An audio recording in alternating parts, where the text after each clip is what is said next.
ഇസ്രായേലിന്റെ ഖത്തർ ആക്രമണത്തിനെതിരെ ഒന്നിച്ചു നീങ്ങാനാണ് ഗൾഫ് രാജ്യങ്ങളുടെ തീരുമാനം. എങ്ങനെ പ്രതികരിക്കണമെന്ന് തീരുമാനിക്കാൻ ഞായറാഴ്ച ദോഹയിൽ അടിയന്തര അറബ് ഇസ്ലാമിക് ഉച്ചകോടി ചേരും.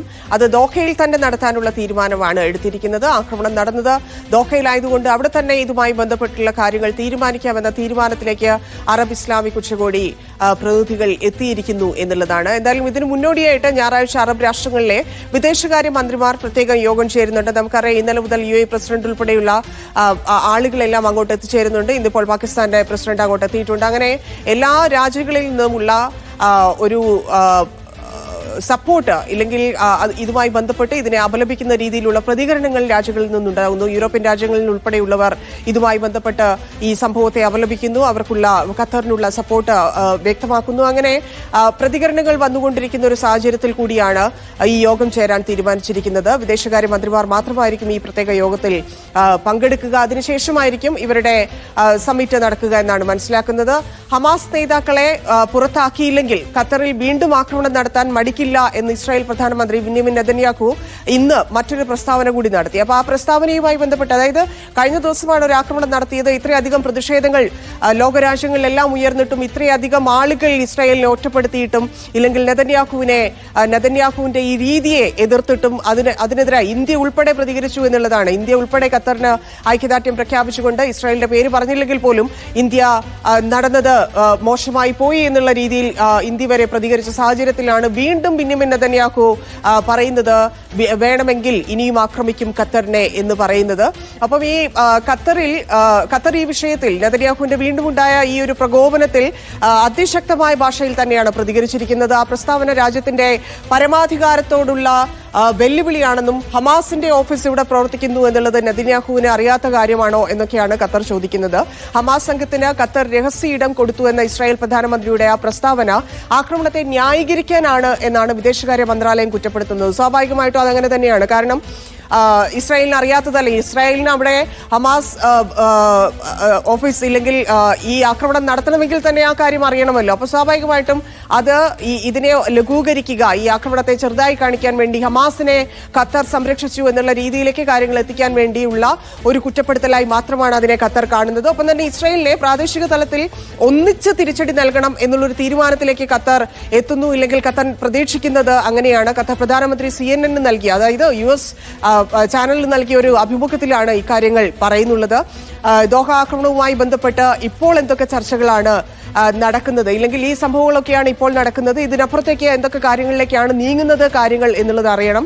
നമുക്ക് ഖത്തറിൽ നിന്ന് മുഹമ്മദ് അബ്ബാസ് ചേരുന്നുണ്ട്. അബ്ബാസ്, ഇത്ര കാര്യങ്ങൾ, അതായത് കഴിഞ്ഞ 2 ദിവസങ്ങളിലായിട്ട് നമ്മൾക്കറിയാവുന്ന ഇല്ലെങ്കിൽ നമ്മൾ മനസ്സിലാക്കുന്ന ചില കാര്യങ്ങളുണ്ട്. ഔദ്യോഗികമായിട്ട് ഖത്തർ പുറത്തുവിടുന്നതും ലോകരാജ്യങ്ങൾ ഉയരുന്ന പ്രതിഷേധങ്ങളും ഒക്കെയായി ബന്ധപ്പെട്ട് എന്താണ് സംഭവിക്കുന്നത് എന്ന് നമുക്കറിയാം. അതിനപ്പുറത്തേക്ക് ഞായറാഴ്ച വരാനിരിക്കുന്ന മീറ്റിംഗ്, തിങ്കളാഴ്ച നടക്കാനിരിക്കുന്ന ഉച്ചകോടി, ഇതുമായൊക്കെ ബന്ധപ്പെട്ട്, അതായത് ഇതെല്ലാം തീരുമാനിക്കാൻ പോകുന്നത് ഒരുമിച്ച് നിന്ന് എങ്ങനെ നേരിടാം എന്നുള്ള കാര്യമായിരിക്കും. അതെങ്ങനെയായിരിക്കും എന്നുള്ള സൂചനകളാണ് നമുക്ക് ലഭിക്കുന്നത്.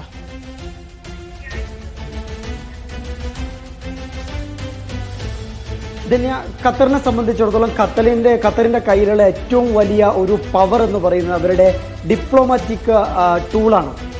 അഥവാ ഖത്തർ ലോകത്തിന്റെ വിവിധ ഭാഗങ്ങളിൽ, ലോകത്തിന്റെ പല സ്ഥലങ്ങളിലുള്ള സംഘർഷ പ്രദേശങ്ങളിൽ എല്ലാത്തിലും മധ്യസ്ഥത വഹിച്ച് അതിനൊക്കെ ഒരു തീരുമാനമുണ്ടാക്കുന്ന ഒരു രാഷ്ട്രമാണ്. ഖത്തറിന്റെ ഒരു മേൽവിലാസം തന്നെ ലോകത്ത് അതാണ്.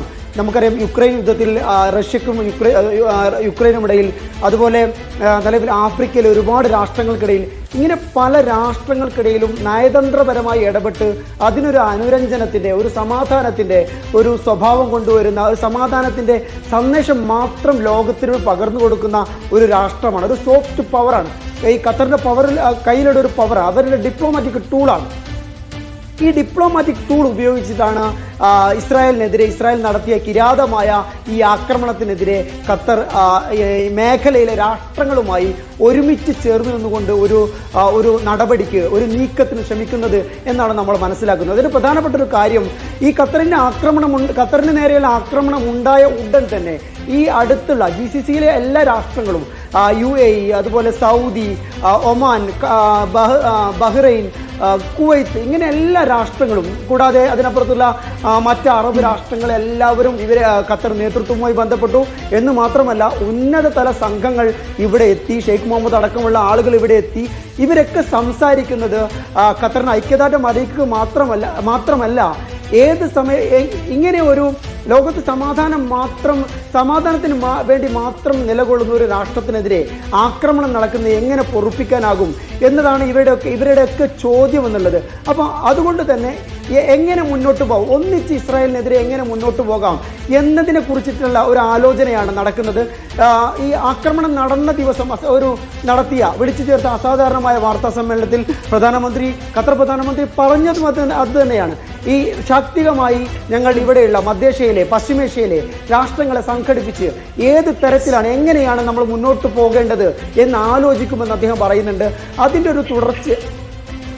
ഒരു തുടർച്ചയാണ് നമ്മളിപ്പോൾ കണ്ടുകൊണ്ടിരിക്കുന്നത്. വരുന്ന ഞായർ തിങ്കൾ ദിവസങ്ങളിൽ ഇവിടെ അറബ് അതുപോലെ ഇസ്ലാമിക രാജ്യങ്ങളുടെ ഉച്ചകോടി നടക്കുകയാണ്. തക്കതായ മറുപടി ഉണ്ടാകുമെന്നാണ് പറയുന്നത്. അത് കൂടിയാലോചനയിലൂടെ മാത്രമേ എടുക്കൂ എന്നുള്ള കാര്യവും നമുക്ക് വ്യക്തമാവുകയാണ്. ആ കൂടിയാലോചനയാണ് സൺഡേ മൺഡേ നടക്കാൻ പോകുന്നത്. അതിനുശേഷമായിരിക്കും എങ്ങനെയാണ് മുന്നോട്ടുള്ള തീരുമാനങ്ങൾ എന്നൊക്കെയുള്ള കാര്യത്തിൽ ഖത്തർ ഔദ്യോഗികമായ ഒരു തീരുമാനം അറിയിക്കുകയുള്ളൂ. മുഹമ്മദ് അബ്ബാസ് ആണ് ഖത്തറിൽ നിന്ന് വിവരങ്ങൾ നൽകിയത്.